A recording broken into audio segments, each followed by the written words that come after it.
Greetings from the road, fellow Liberty students. I'm on business travel, but I've really enjoyed this week's assignment of reading some memoirs by Ulysses Grant and Edward Porter Alexander.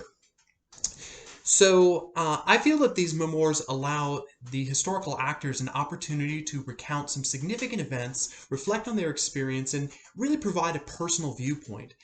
Because they were written well after the fact, at a point where the author is aware of the importance of the events that they are depicting, they offer a unique bridge between your traditional primary sources written in the moment and some of the early historical perspectives that have started to gauge how these events fit into a larger historical narrative.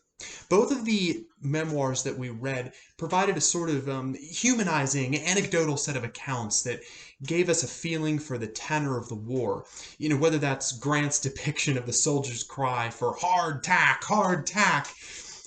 showing the real impact of ration shortages around page 530, or Alexander's amusing story of the Dutch girl waving the American flag to the passing Confederate army on page 228, that really gave an insight into how, broadly speaking, civilians were still respected by the army, and the civilians felt bold enough, knowing they wouldn't be egregiously mistreated, even protesting like that.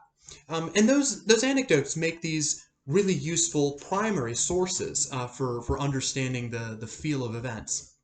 The memoirs also showed value in reflecting on how the authors thought about their own actions after the fact. For instance, when Alexander is musing on the failure of federal troops to press the advantage of their more ample ammunition on page 260, it's valuable for helping us understand the tactical mistakes made by the Union Army. He's an expert offering his opinion years later after reflecting quite a bit on it. And so that is a valuable historical perspective from someone who was involved in the event. Of course, the greatest pitfall of these memoirs, I think, comes when the line between the primary source and the historical reflection is blurred. A trivial example of this is when Grant is kind of seamlessly weaving his own recounting of the Battle of Vicksburg, contemporary events that, what he saw, with sort of an omniscient narrator's awareness of his opposing general's orders on page 555. A misreading could really muddy what Grant knew when, and we have to detangle that.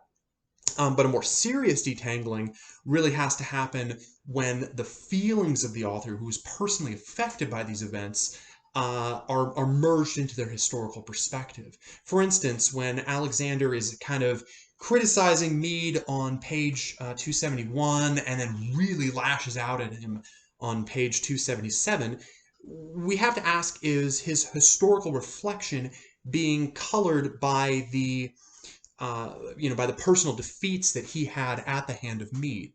In other words, when he's noting that Meade made all these failures of not pursuing him, is he really kind of taking it out on the fact that he lost to Meade? We don't know, but it raises a valid question in thinking about his historical reflection. So we have to be careful in reading these memoirs because of that possibility of the blurring.